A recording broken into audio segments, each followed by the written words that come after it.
அப்புறம் லைஃப்பில் நம்ம மட்டும் தனியாக இல்லை, நம்மளை மாதிரி ஒவ்வொருத்தருக்கும் 1000 பிரச்சனைகள் இருக்குன்றதை நீங்கள் புரிஞ்சுக்கிட்டிங்கன்னா போதும். எல்லாருக்குமே இருக்குது. நிறைய யாரோ கொடுக்குற மதிப்பீடை வச்சு நீங்கள் வந்து உங்களோட ஹாப்பினஸை டிசைட் பண்ணாதீங்க.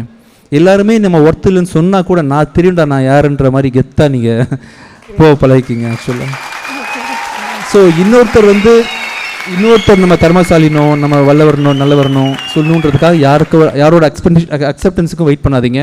உங்களுக்கு தெரியும் உங்களை பற்றி, நீங்கள் மட்டும்தான் உங்கள் உலகமே எழுத்து நீ ஒன்றும் இல்லைன்னு சொன்னால் கூட உங்களுக்கு நீங்கள் யாருன்னு தெரிஞ்சால் அந்த லைஃப் அமைதியான லைஃப்.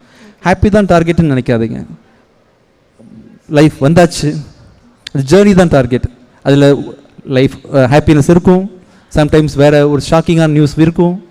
எல்லாமே அக்செப்ட் பண்ண பழகிட்டிங்கன்னா போதும். 4 பேர் எதிர்பார்க்கும் போது தான் பிரச்சனையே. நம்ம தான் அப்படின்னு முடிவு பண்ணி நீங்கள் ஏன்னு கேட்க ஆரம்பிச்சிங்கன்னா இனிஷியலாக கொஞ்சம் குழப்பம் இருக்கும். எதையும் யார்கிட்டையும் தேடாதீங்க, எல்லாம் உங்ககிட்டயே இருக்குது. உலகமே நீங்கள் தான்.